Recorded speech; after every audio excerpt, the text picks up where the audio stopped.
An old man walks into a bar and orders a beer. The old man walks into a bar, sits down, and orders a beer.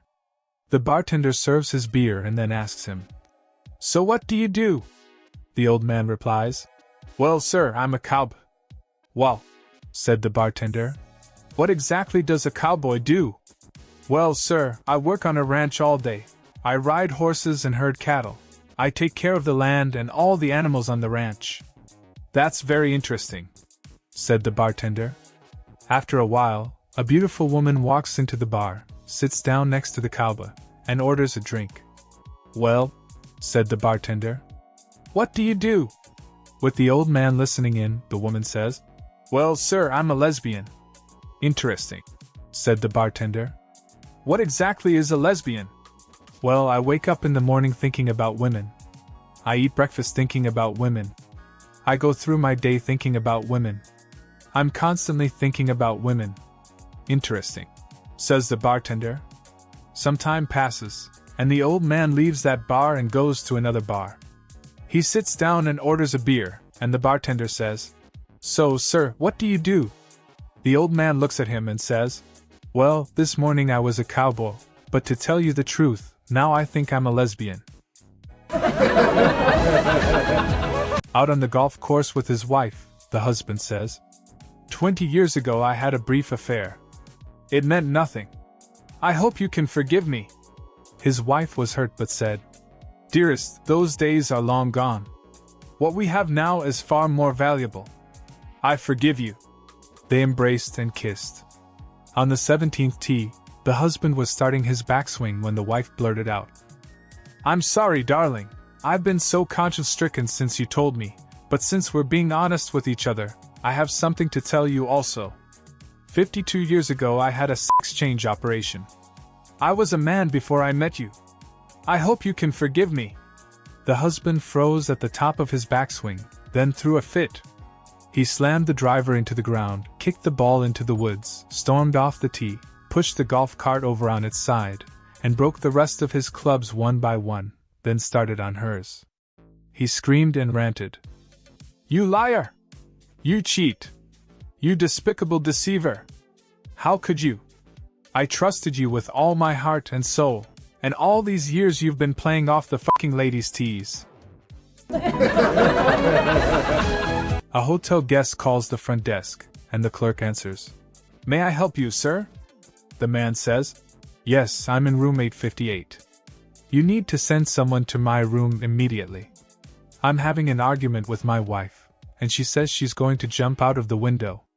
The desk clerk says, "I'm sorry, sir, but that's a personal matter."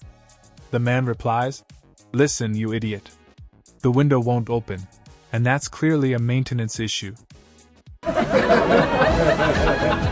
A school hired a new Spanish teacher fresh out of college. On the teacher's first day, the principal decides to sit in her class to observe. He sits down next to little Johnny. As the class progresses, the teacher writes a sentence in Spanish on the board.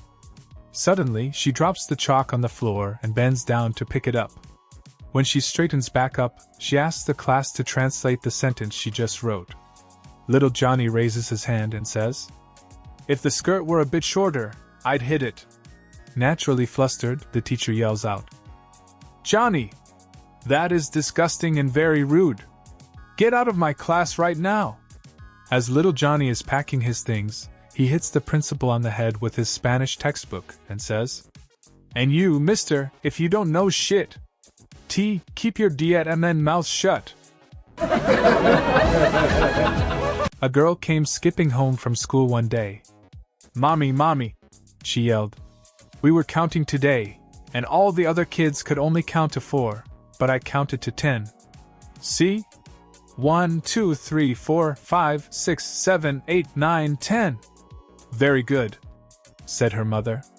"Is it because I'm blonde, Mommy?" "Yes, honey, it's because you're blonde." The next day the girl came skipping home from school.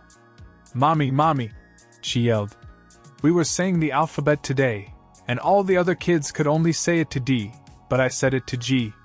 See? A, B, C, D, E, F, G. "Very good," said her mother. "Is it because I'm blonde, Mommy?" Yes, honey, it's because you're blonde. The next day the girl came skipping home from school. Mommy, mommy, she yelled. We were in gym class today, and when we showered, all the other girls had flat fronts, but I have these. And she lifted her tank top to reveal a pair of 36s. Very good, said her embarrassed mother. Is it because I'm blonde, Mommy? No, honey, it's because you're 25. A blonde is pregnant and is practically 9 months along. She goes to see her doctor for a routine checkup, but she is worried. She asks, "What if the baby starts coming, and I can't get to the hospital in time?" The doctor replies, "Well, women have been having babies for 1,000,000 years without a doctor in attendance. It's a very natural process. The first thing you do is to assume the same position you were lying in when you got pregnant." The blonde interrupts with, "Do you mean with the left foot in the glove compartment and the right foot hanging out the window?" A foreign tourist arrives in a new country and hops into a taxi heading toward his hotel. As they drive through the city, he points excitedly at a tall building and asks, "How long did it take to build that?" The driver replies calmly, 2 years. The tourist immediately laughs. 2 years? In my country, that would have taken only 2 months. They continue driving. After a while, he points at another, even taller building. And that one? How long did it take? 3 years, the driver answers. The tourist shakes his head. 3 years? In my country, that would have been done in 1 year. The taxi keeps moving through the city. A few minutes later, he points again at an even more impressive structure. And that one? The driver replies, slightly more serious now. 1 month. The tourist smirks. 1 month? In my country, that would take just 15 days. They drive on in silence for a moment. Then they pass by the country's most famous and tallest building. The tourist leans forward, curious as ever. And how long did it take to build that one? The driver lets out a long sigh and says, "How do I even explain this?" The tourist frowns. "Explain what?" The driver glances at him and says calmly, "When I drove past this morning on my way to the airport, there was no building there." The geography of a woman. Between 18 and 22, a woman is like Africa. Half discovered, half wild, fertile, and naturally beautiful. Between 23 and 30, a woman is like Europe. Well developed and open to trade, especially for someone of real value. Between 31 and 35, a woman is like Spain. Very hot, relaxed, and convinced of her own beauty. Between 36 and 40, a woman is like Greece. Gently aging but still a warm and desirable place to visit. Between 41 and 50, a woman is like Great Britain, with a glorious and all-conquering past. Between 51 and 60, a woman is like Israel. Has been through war, doesn't make the same mistakes twice, and takes care of business. Between 61 and 70, a woman is like Canada. Self-preserving, but open to meeting new people. After 70, she becomes a Tibetan. Wildly beautiful, with a mysterious past and the wisdom of the ages. An adventurous spirit and a thirst for spiritual knowledge. The geography of a man. Between 1 and 100, a man is like North Korea and Russia. Ruled by a pair of nuts. When the new school year started, the history teacher was so excited because there were 3 little Indian boys in her class. She was beside herself with excitement. So she asked the first little Indian boy to stand up and tell the class what tribe he was from and how he knows this. The little boy stands up and proudly throws out his chest and takes his fist and hits it on his chest. He says in a booming voice, "I am a Cherokee. My father and I walked for many moons, and one day my father said, 'Son, you see all this land? This is Cherokee land. So, I know I am a Cherokee.'" The teacher says, "Very good," and asks the next little Indian boy to stand. The little boy stands up and proudly throws out his chest, takes his fist, and hits it on his chest. He says in a booming voice, I am a Comanche. My father and I walked for many moons, and one day my father said, Son, you see all this land? This is Comanche land. So, I know I am a Comanche. The teacher is growing more excited by the moment, and asks the last little Indian boy to stand up. The little boy stands up and proudly throws out his chest, takes his fist, and hits it on his chest. He says in a booming voice, I am a Fuckawee. The teacher looks dumbfounded. She says, I don't think there is any such tribe as the Fuckawee. The little boy says, My father and I walked for many days and many nights. And many nights and many days. We ran out of water, but we kept walking. With no rest, we were getting weary. Finally, one day my father stops and, with his hand to shield the sun from his eyes, looks around. He said, Where the fuck are we? A police car pulls up in front of Grandma Bessie's house, and Grandpa Morris gets out. The polite policeman explained that this elderly gentleman said that he was lost in the park, and couldn't find his way home. Oh, Morris, said Grandma, you've been going to that park for over 30 years. So how could you get lost? Leaning close to Grandma so that the policeman couldn't hear, Morris whispered, I wasn't lost. I was just too tired to walk home. When my son was about 5, he asked me, Dad, where does poo come from? So I gave him a simple, careful explanation. Well, when you eat, the food goes into your tummy. Your body takes out the good stuff for energy, and what's left moves through a long tube called your intestines. Then it all comes out of your bum when you go to the toilet. He stared at me in horror and said, But what about Tigger? Old Fred had been a faithful Christian and was in the hospital, near death. The family called their preacher to stand with them. As the preacher stood next to the bed, old Fred's condition appeared to deteriorate, and he motioned frantically for something to write on. The pastor lovingly handed him a pen and a piece of paper, and old Fred used his last bit of energy to scribble a note, then he died. The preacher thought it best not to look at the note at that time, so he placed it in his jacket pocket. At the funeral, as he was finishing the message, he realized that he was wearing the same jacket that he was wearing when old Fred died.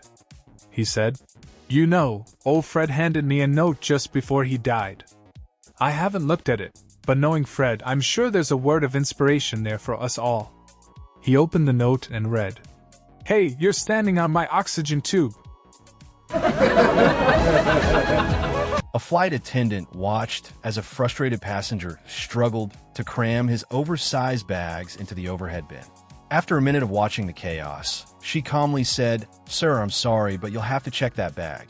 It's just too big. The passenger snapped back. Well, when I fly with other airlines, I don't have this problem. The flight attendant smiled sweetly and replied, That's funny. When you fly other airlines, I don't have this problem either. After living in the remote wilderness of Kentucky all his life, an old codger decided it was time to visit the big city. In one of the city's stores, he picked up a mirror and looked at it. Not knowing what it was, he said, How about that?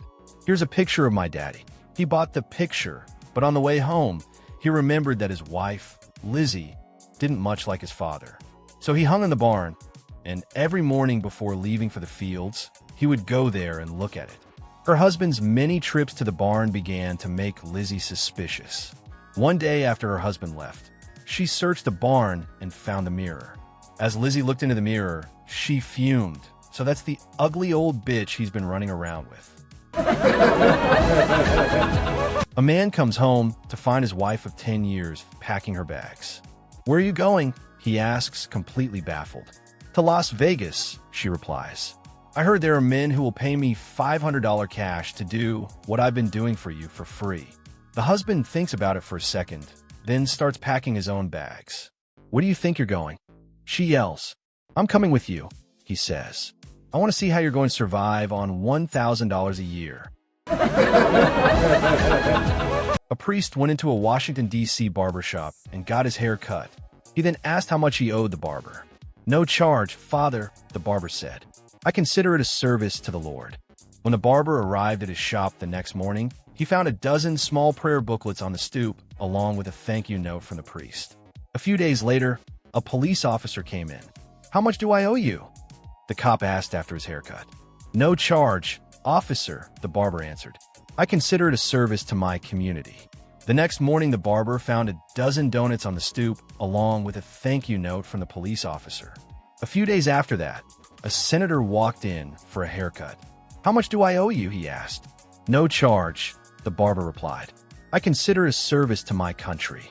The next morning, when he arrived at the shop, the barber found a dozen senators waiting on the stoop.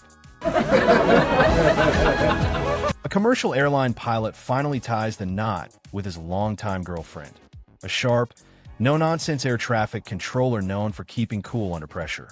On their honeymoon, he decides it's time to set the tone. "Look, babe," he says, laying down the law.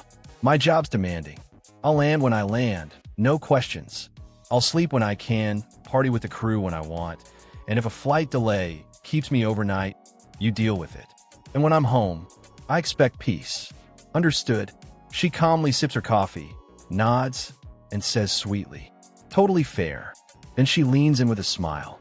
"Just so you know, takeoffs around here happen nightly at 9 p.m. No delays, no reroutes, and tower control always clears the runway."